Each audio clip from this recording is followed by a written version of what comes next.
আসসালামু আলাইকুম ওরহমতুল্লাহি ওবরাকাতুহু। যে যেখানে প্রান্ত থেকে এই ভিডিও দেখুন না কেন, অবশ্যই সবাই ভিডিওটি সম্পূর্ণভাবে দেখার চেষ্টা করবেন।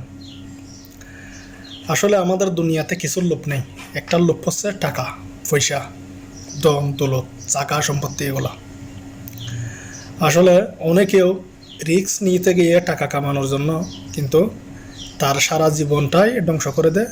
এমন ঘটনা অহর।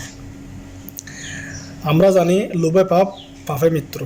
এটা কিন্তু অনেক বুড়ো বুড়ি থেকে বলে আসছে আমাদের দাদা নানি, তাদের আগের আগের দাদা নানিরাও এটা বলে আসছে। কিন্তু এটা কিন্তু সত্যি কথাটা, কিন্তু আজকে 200 বছর পরও মিলে দেখলে আপনি কিন্তু কি কথাটা সত্যি।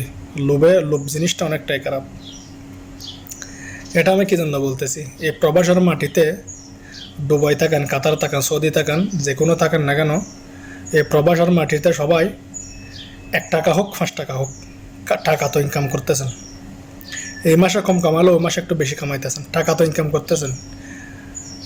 যার নসিবে আছে টাকা একটু বেশি কামাইতেছে, যার নসিবে আছে একটু কম কামাইতেছে। তারপরও আমাদের একটু লোভ বেশি। লোভ বলতে আমরা যেটা আমরা স্বর্ণর বার বলি, যেগুলো স্বর্ণ বলি, এগুলা বিমানবন্দরে নিতে গেলে একটা লিমিট আছে।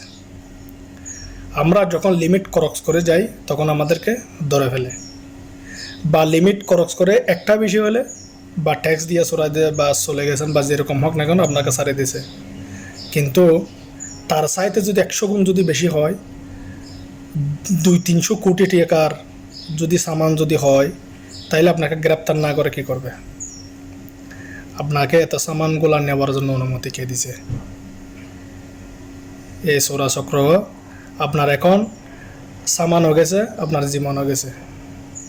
লাভটা কি? তার জন্য রিস্ক জিনিসটা একটু খেলার আগে চিন্তা ভাবনা করে করবেন, আমি এটাতে জিততেছি না হারতেছি। হুট করে ফসলা হওয়ার জন্য সব কিছু করা যায় না, সব রিস্ক নেওয়া যায় না। এটা সবাই মাথা রাখবেন। আপনি যদি অল্প কিছু বাড়তি নেন, তাহলে আপনাকে একটু ট্যাক্স টুক্স দিয়ে যেরকম হোক না কেন আপনাকে ছেড়ে দেবে। কিন্তু লিমিটের বাইরে, এগুলা কিন্তু হিসেবের বাইরে। এতগুলা মাল যে আপনি নিয়ে যেতেছেন, আপনার সাহসটা কেমন? তার জন্য সবাই এগুলা থেকে বিরত থাকবার চেষ্টা করবেন। অবৈধ জিনিস কম চালান করবার, কম চালান নিবার চেষ্টা করবেন। বাংলাদেশ শাহজালাল এয়ারপোর্টে দেখেন একটা মানুষকে ধরছে যে ওনার কাছে প্রায় 200 কোটি টাকার গিয়া পাইছে, স্বর্ণ পাইছে অনেকগুলা। তার জন্য সবাই এগুলা থেকে সাবধান থাকার চেষ্টা করবেন, এবং সবাই যে যেখানে না কোনো বৈধ থাকার চেষ্টা করেন। রিগেল জিনিসটাই অনেক ভালো, আনরিগেল কোনো কিছুই ভালো নেই।